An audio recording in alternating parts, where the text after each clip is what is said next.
Hello, my name is Johnny Bridget, and in this video presentation, I discussed Aristotle's De Anima, which, according to Christopher Shields, was written between 334 to 323 BCE, when Aristotle was directing his school, the Lyceum. In this seminal work, Aristotle considered questions regarding the soul and the body through his concept of hylomorphism. Through the same concept, he explored, among others, perception, the senses, and mental processes. In this presentation, I focus mainly on how the senses are presented in the anima, and thus how this affects our perception of the arts through a study of Beethoven's Symphony No. 5 in C minor, opus 67.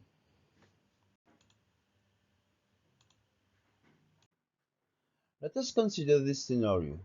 A person listens to the opening of the first movement of Beethoven's Fifth Symphony, which is basically a four-note motif, and predicts in his mind the next four-note motif, even before the very end of the first one. This prediction would have been certainly impossible if that person did not have prior experience of Beethoven's Fifth. This scenario implies that this person was able to recognize Beethoven's Fifth Symphony upon hearing only four notes. What is more interesting is that even though that person had prior experience with only a portion of the Fifth Symphony, he, she, or they would still be able to recognize the opening four-note motif, predicting most of the time the next sequence. If that person had never listened to Beethoven's Fifth, he, she, or they would still be able to recognize those first four notes as music. One of the burning questions for this scenario would be, how is this possible? And the most basic answer to this would be thanks to the mind. But then, what is the mind?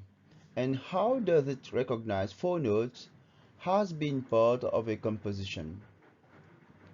What are the underlying processes that led to this remembrance? Right here, we might turn to a psychologist to get an outline about mental states and processes. However, if the focus is turned towards the composer, then more questions are raised. Why did he use this four-note motif? Or ask differently, what tradition led him to conceive this composition in this manner? Or should I say, which Western tradition is embedded in his composition? And this is where our discussion about Aristotle begins. Born in the city of Stagira in the Macedonian region of northeastern Greece, Aristotle was one of those ancient philosophers who impacted Western scholars across history, as well as influenced postulates and theories about the mind for over 2,000 years. This should not be a surprise, since the field of study in the Anima goes well beyond the contemporary discipline of psychology and philosophy of the mind. Aristotle believed the soul to be commonly the essence of life, and thus felt that a study of the soul should consider every living being, including human beings. The guiding theory in De Anima is Aristotle's principle of hylomorphism, which is defined as the doctrine that physical objects result from the combination of matter and form. To get a simplified idea of this concept, let's take the example of a wooden armchair. The material used to make a wooden armchair is wood. In this case, according to Aristotle's hylomorphisms, the armchair is considered as the form or morphe, and the wood as matter or hule.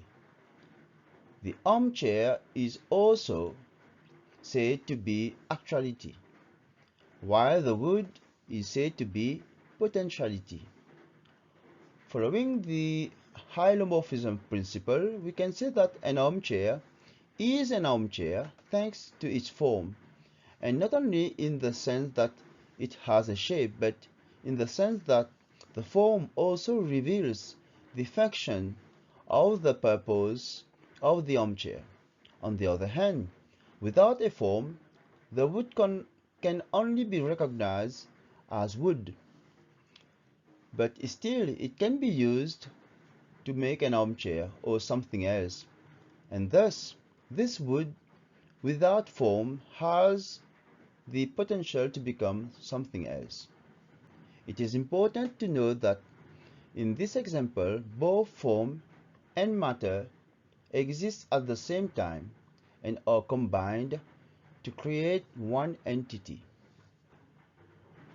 However, it is worth considering here that matter can exist without form and can be used for other forms, while form cannot exist without matter. In the Anima, Aristotle used the same principles to explain the relation between the soul and the body, and this is where his hylomorphism gets contentious. In Book 2, Chapter 1, Aristotle stated that matter is potentiality, while form is actuality. Moreover, Aristotle considered the soul as a substance and also as a form, and later asserted that the soul is actuality. He portrayed the body as a natural body that can move or rest, and that is potentiality. Following his logic of hylomorphism, Aristotle thus proposed the idea that the soul and the body are one, stating, "It is also unnecessary to inquire whether the soul and body are one, just as it is unnecessary to ask this concerning the wax and the shape, nor generally concerning the matter of each thing, and that of which it is the matter." This is in opposition to what his mentor, Plato, has claimed before him. Plato believed that the soul and the body are two distinct entities, and that knowledge is already present in the former. Thus, he proposed that people are born with knowledge already in them through the soul, who already had a past existence, and that this existing knowledge could be remembered through a process known as dialectic. In his Republic, Book 6, Plato made a distinction between knowledge and mere opinion through his theory of the divided line. He formulated that knowledge gained through our senses cannot be considered as ultimate truth, because the things that are perceived in the world are continuously changing, since they are themselves projections of reality that are variable, thus making that same knowledge deceitful. On the other hand, while Aristotle also believed that the things that we perceive through our senses are only projections of what is real, he also rejected the idea that human beings are born with knowledge already in them through the soul. This is understandable, since through his hylomorphism he proposed that the soul and the body are one. Thus, for Aristotle, the soul comes into reality at the same time as the body. And if the soul came into existence at the same time as the body, there cannot be any prior knowledge. He suggested that all the main sensations, such as smell, color, shape, feel, and touch, are incorporated through sensus communis, which is common sense, into a singular experience. Furthermore, sensations are stored and accumulated in the memory and later be recalled as one single experience. For example, if someone eats a carrot, several sensations are involved, such as seeing its color, feeling its texture in the hand, its smell, feeling the carrot under the teeth as it is eaten, and experiencing its taste, among other sensations. However, all these sensations will be grouped and recorded as a singular experience in the memory if we follow the logic of sensus communis. To end this discussion on Aristotle here, it is therefore significant to highlight that contrary to Plato, Aristotle believed that knowledge is accumulated through the five senses, namely the touch, sight, hearing, smelling, and taste, instead of being innate. To make sense of all that has been discussed so far, let us return to Beethoven's Fifth Symphony, mentioned above, and try to briefly explore it through the lens of Aristotle, hylomorphism, and sensus communis. Even though, according to Aristotle, perception occurs when an organ is affected by a sensible form and is altered as a result, we should understand that at the time De Anima was written, he, Aristotle, could not possibly know all the complex processes that sense organs go through to convert sensible stimuli into perceptible information for the brain. Hence, what is important here is what is being perceived, and for Aristotle, it is the form. In the opening of the Fifth Symphony, the first four notes are perceived as an audible form, and hence the individual notes that constitute this opening would represent matter, if I follow the logic of hylomorphism. But why those four notes are perceived as a form? They are perceived as such because of, firstly, the rhythm used, which is three consecutive short notes followed by a longer note duration. Secondly, the pitches used, and thirdly, the arrangement of those notes in the sonic register. Thus, the notes are organized to give it a specific character that is immediately recognizable when heard again.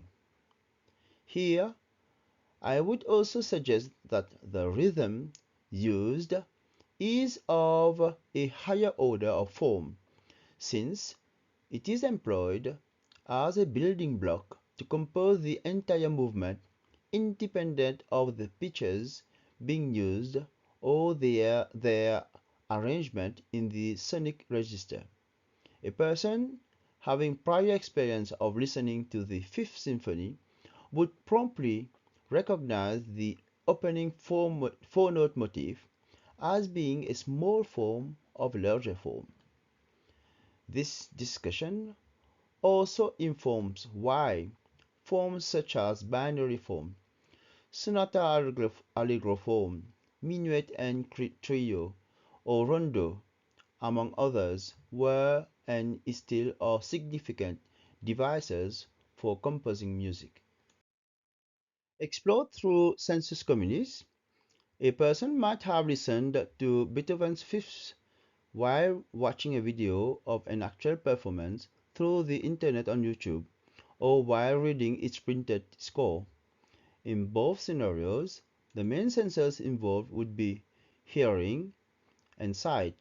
Also, in the last scenario, the sense of touch would be involved while the person turns the pages. However, all these senses would be recorded as a single experience in the memory through sensus communis. The experience recorded would be the experience of listening to Beethoven's Fifths. To conclude this presentation, I have started this discussion by introducing the opening four-note motif of Beethoven's Fifth Symphony and questioning how it is recognized as belonging to the Fifth Symphony. I moved the discussion to Aristotle's hylomorphism in De Anima, which explored form and matter. I then compared the standpoint of Aristotle on soul and body with his mentor, Plato, and explored their views on knowledge. Afterwards, I discussed Aristotle's takes on perception and talked about sensus communis, which is common sense. Finally, I explored how all these discussions informed our understanding of Beethoven's Fifth Symphony. These are the references used to produce this work. I hope that you enjoyed this presentation. Thank you for watching.